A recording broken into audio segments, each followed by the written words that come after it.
नमस्कार बंधुरा स्वागतार दुनियाते सबाइके वेलकाम जानाई। आज बानाबो सुजिर मोहनभोग।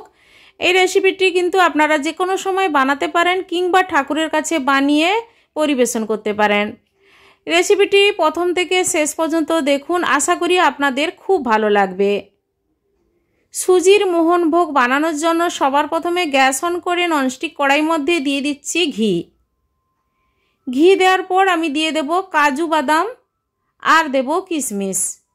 গ্যাসের ফ্লেমটা লো রেখে 1 মিনিট টাইম দিয়ে কাজু কিশমিশটা ভেজে নেব, তাহলে মোহনভোগে ভালো লাগবে খেতে কাজু কিশমিশ। কাজু কিশমিশটা ভাজা হয়ে গেছে, এবার আলাদা একটা বাটির মধ্যে তুলে রাখব। এবার ওই কড়াইতে দিয়ে দিলাম 1 কাপ সুজি। গ্যাসের ফ্লেমটা লো রেখে মিনিট 2 টাইম দিয়ে সুজিটা লাল করে ভেজে নেব। কাজু কিশমিশ ভাজার সময় আমি ঘি দিয়ে কাজু কিশমিশ ভেজেছিলাম, সেই জন্য আবারও 2 টেবিল স্পুন ঘি সুজির সঙ্গে মিশিয়ে আবারও 1 মিনিট টাইম দিয়ে লাল করে ভেজে নেব। আর সুজির মোহনভোগে একটু ঘি বেশি দেবেন, তাহলে ভালো হয় খেতে। ভাজার সময় দেখবেন যে লাল হয়ে গেছে এবং সুন্দর একটা গন্ধ বেরিয়েছে, তাহলে ভাববেন ভাজাটা সুন্দর হয়ে গেছে। এরপর দিয়ে দেবো দুধ। 1 লিটার দুধ আগে থেকে আমি ফুটিয়ে রেখেছিলাম, ঠান্ডা করে তারপর দিয়ে দিলাম দুধ। দুধ দেওয়ার পর নাড়াচাড়া করে গ্যাসের ফ্লেম লো রেখে 1 মিনিট ফুটিয়ে তারপর দিয়ে দেবো চিনি। চিনিটা আপনারা যে যেমন খেতে পছন্দ করেন সেইভাবে অনুপাতে মিষ্টি ব্যবহার করবেন।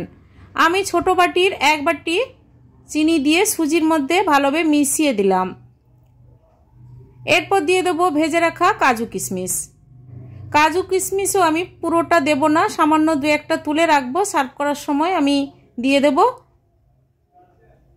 কাজু কিশমিশ দেওয়ার পর আবারও আমি নাড়াচাড়া করে নিচ্ছি। এবার সবার লাস্টে দিয়ে দেব 2 থেকে 3টে ছোট এলাচ। আর সুজির মোহনভোগটা আপনারা বেশি ঘন করে করবেন না আর বেশি পাতলাও করে করবেন না, এইভাবে তৈরি করে নিয়েছি। এবার গ্যাস অফ করে কিছুক্ষণ রেস্টে রেখে তারপর সার্ভ করে নেব। বন্ধুরা, এইভাবে সুজির মোহনভোগ বাড়িতে একবার বানিয়ে ট্রাই করে দেখুন, কেমন লেগেছে আপনারা কমেন্ট করে অবশ্যই জানাবেন, লাইক করবেন আর আমার চ্যানেলটি বন্ধুরা সাবস্ক্রাইব করে নেবেন। পাশে থাকা বেল আইকন প্রেস করবেন, আমার চ্যানেলে যখন কোনো রেসিপি দেব আপনাদের কাছে নোটিফিকেশান খুব সহজে পৌঁছে যাবে। আজ এই পর্যন্ত, আবার হাজির হব যে কোনো সময় নতুন কোনো রেসিপি নিয়ে। সবাই ভালো থাকুন, সুস্থ থাকুন, ধন্যবাদ।